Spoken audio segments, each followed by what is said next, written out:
What's up, y'all? We're back here.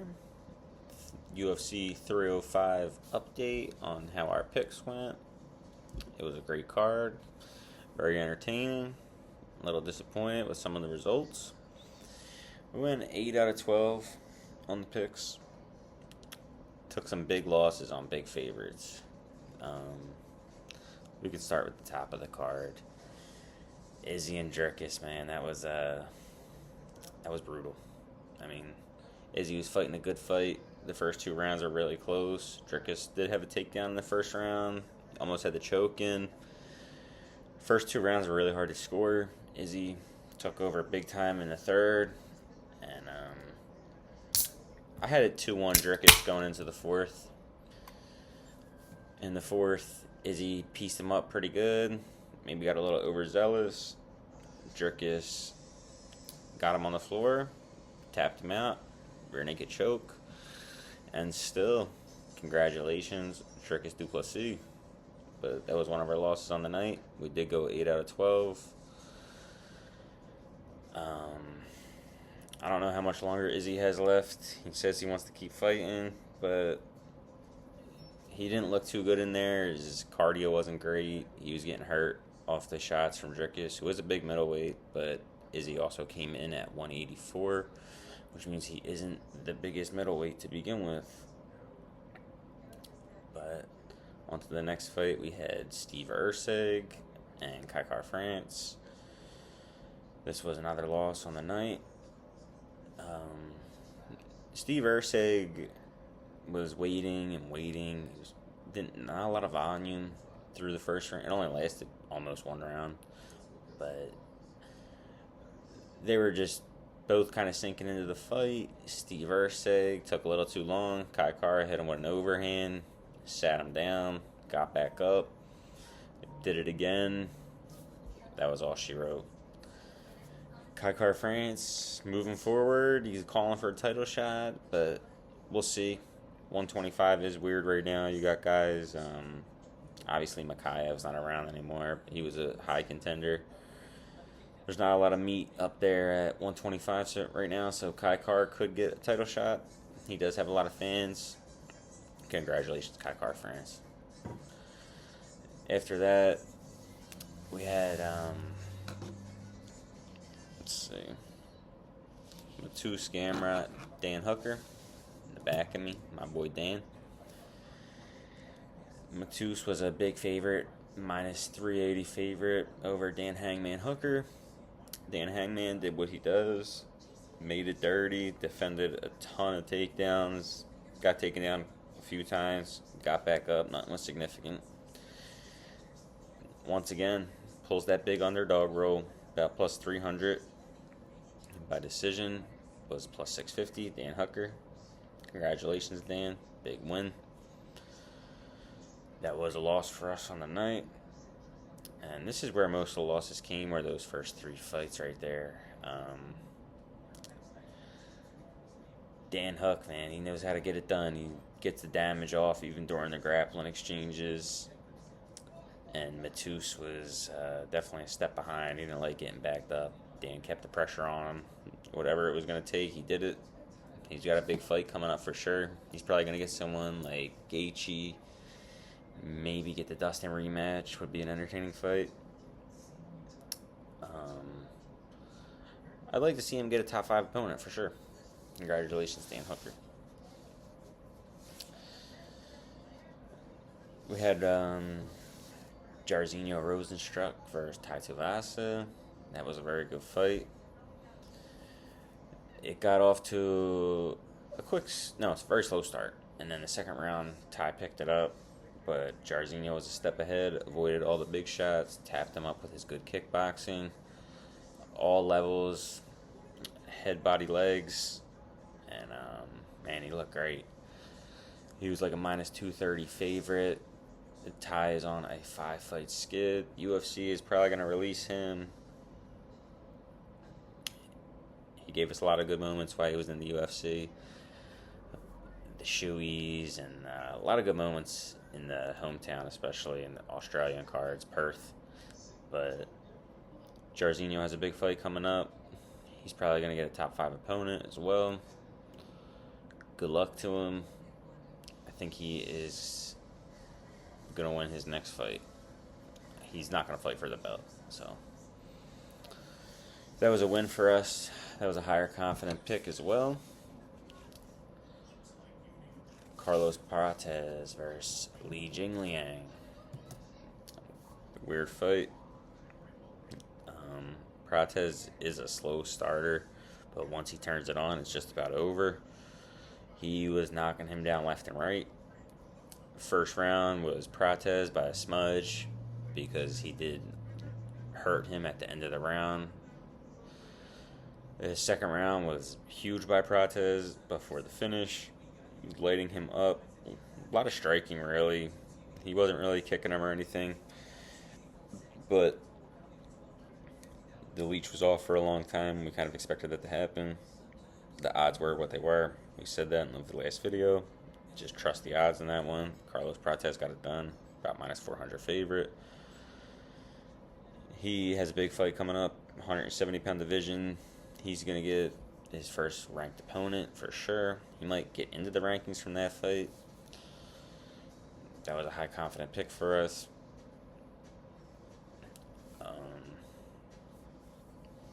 Take a second here.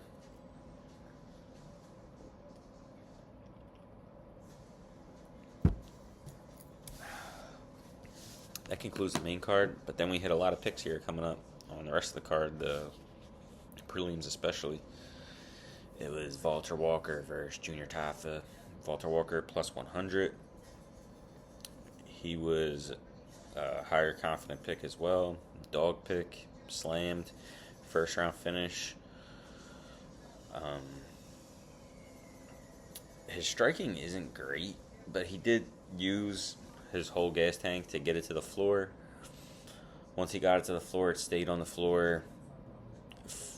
He was there for a good majority of the round, at least 3 or 4 minutes. Once that 10-second clapper went off, he did go for a leg lock, and they rolled. The ref called it a verbal tap because Tafa was screaming during the leg lock. It looked like a heel hook. It wasn't on the knee. Controversial, not really. Junior Tafa smacked him in the face at the end. Like, he looked like he wanted to talk to him. He basically tricked him into just let me smack you in the face. It was a very unsportsmanlike move. But good win for Valter Walker. That's his first win in the UFC. Johnny Walker's brother. That is carrying his name. That's what got him here. I don't know what he will get next. Probably another unranked name. Try to build him a little bit. He will lose in the future. But good win for us. Josh Cuilbou versus Ricardo Ramos. Josh Cuilbou was minus 130 favorite. And it was a good fight. He definitely won the first round. In the second round, Ramos picked it up a little bit. Ramos' leg was done. Cuilbou was hitting it with very big leg kicks. The whole fight looked like it might have been stopped at one point just by leg kicks. The damage was on one side. In the third round, Ricardo Ramos did manage grappling exchange, hit him with like an elbow in the face, cut Cuilbou up and pretty good. Laid on him the rest of the round. He had his back, and then he did get on top. I didn't think it was a great decision. The significant strikes were not close at all. Josh Cuilbou had like 75 significant strikes to about 25. And Ramos had 4 minutes control time to just about nothing. But he wasn't doing nothing with the control time. It wasn't damaging at all. Robbery loss for us. That was terrible. Really hurt the night. Josh Cuilbou could be cut from the promotion now because of that. Ricardo Ramos is also in a weird spot because it wasn't a great finish. But these guys will probably both stick around. Cuilbou might get called on short notice if he gets cut or something. But congratulations, Ricardo Ramos, on not the best win. This was a very good fight right here for us. Casey Oneil, underdog pick. High confidence. She was about plus 120 against Luana Santos. She dominated every single round from the time it started till it ended. Kept it on the feet, defended all the takedowns, pieced her up the entire fight. Luana Santos did take it on short notice, so you can say that. But Casey Oneil came very prepared. I can't wait to see her next fight moving forward. She is good all around. Her striking is really good too. She won that fight effortlessly. Jack Jenkins, great win over Herbert, who gets knocked out in almost every fight. That's his 4th loss by finish in a row. Jack Jenkins was kicking him, piecing him to the body, ripping the head. Herbert got a takedown in the first round, survived. Second round, kind of the same story. It was almost closer to a finish by Jenkins in the second with leg kicks. And then in the third round, it was he ripped him up so bad into the legs. Jack Jenkins' leg kicks are nasty. He has leg kick finishes, ripping the body. He is so good. That was a set-up fight for me. He was a huge favorite. Not going to act like that was a hard pick to pick. He was about minus 600 favorite, but the high confidence was on Jack Jenkins to get a knockout. We called that. That was minus 180 when the fight closed. Had a lot of money on that. Can't wait to see what he does going forward. Congratulations, Jack Jenkins. You are a very good boxer. Not that great on the floor, though, so practice some of that grappling game moving forward.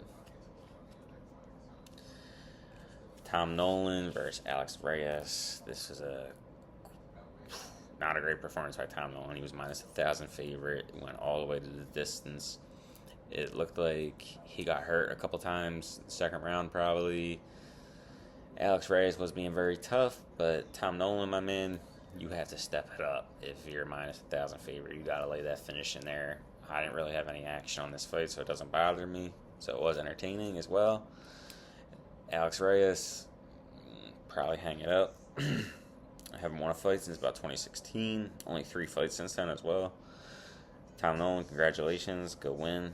Let's see what you can do moving forward with your lanky, tall body. 6'2", 155 pounds or something. It's crazy. Kenan Sang.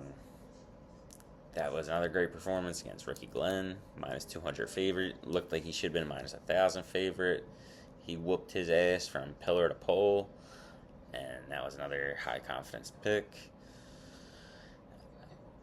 I don't know how much he has moving forward as a contender or anything. He will be in fun fights as long as they give him fights to his competition. Don't try to give him a top 10, 170-pound fighter like Michael Venom Page or, say, Kevin Holland. He won't stand a chance against those guys, but very good fight. Ricky Glenn had a hematoma on the side of his head from the first round.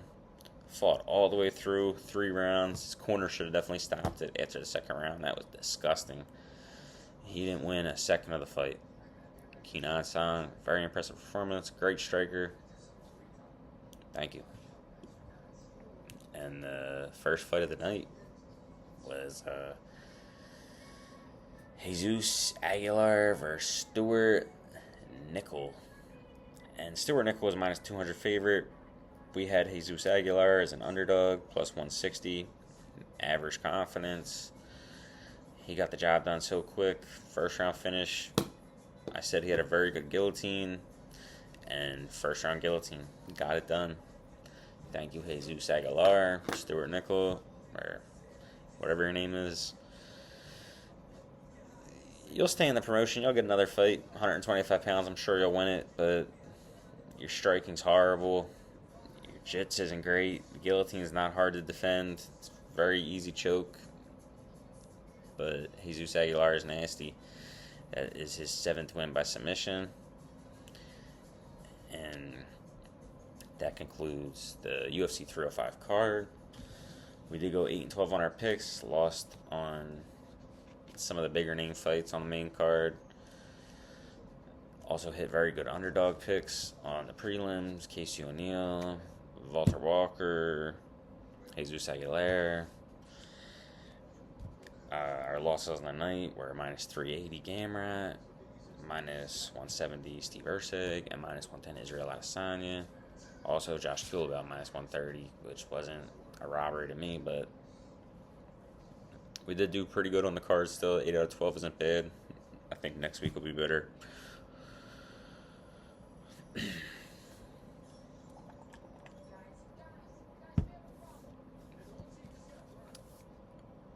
If you enjoy the video, please comment, like, subscribe, anything like that. Appreciate it. Can't wait to keep doing videos moving forward. I think tomorrow or Tuesday, this video should come out on Sunday. I'm going to do the next fight card predictions for this Saturday. It's not a super stacked card, but prediction video will be dropping, and we'll do a little bit better this week. We'll drop some high confidence picks. I might tell you guys what I'm betting on as well. I appreciate the time for watching the video. Enjoy the night.